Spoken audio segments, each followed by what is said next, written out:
Manipulators are not afraid of your anger. They are not afraid of your shouting. They are not afraid of your revenge.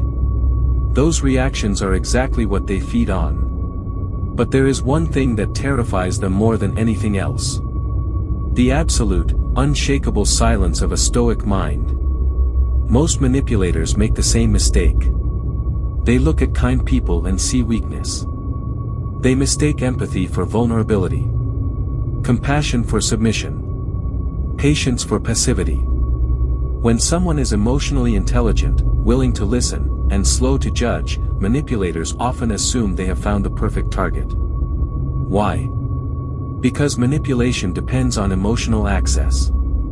The manipulator studies your fears, your insecurities, your desire to be understood, and then uses them as leverage. At first, this strategy appears successful.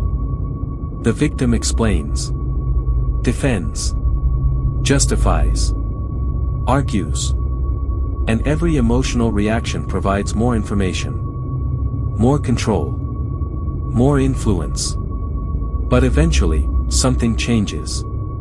And when it does, the manipulator suddenly finds themselves facing a completely different kind of person. A person they can no longer read. A person they can no longer provoke. And that is where their confidence begins to crack. Because what happens next is something Marcus Aurelius understood nearly 2,000 years ago. The Stoics discovered a truth that most people never learn. You cannot control what others do. But you can control how much access they have to your inner world. Marcus Aurelius practiced this relentlessly. He understood that every insult, accusation, and manipulation first had to pass through the mind. Only then could it become suffering. The Stoics called this mastery apatheia. Not emotional numbness, but emotional sovereignty.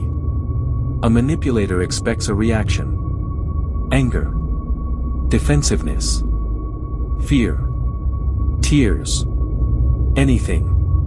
Because reaction creates influence. But when they encounter someone who refuses to react impulsively, the game changes completely. Suddenly their usual tools stop working. Their provocations fall into empty space. Their emotional hooks find nothing to grab onto. And this uncertainty creates something manipulators rarely experience. Loss of control. But the deepest reason manipulators fear Stoic people has nothing to do with silence. It has everything to do with the darkness they carry within. Carl Jung believed that every human being carries a shadow. A hidden side. The impulses we deny. The aggression we suppress. The power we refuse to acknowledge. Most people fear their shadow. So they pretend it doesn't exist. But the wise person does something different. They confront it. They study it. And they learn to control it. A manipulator often assumes that kindness comes from weakness. But genuine kindness is often the result of strength under control. The Stoic is not harmless. The Stoic is disciplined. There is a difference. When manipulators realize they are dealing with someone who fully understands human darkness, including their own, they become uneasy. Because they can no longer predict them. And nothing frightens a manipulator more than losing predictability. So how can you apply this in real life? The Stoics used a simple shield that anyone can practice starting today.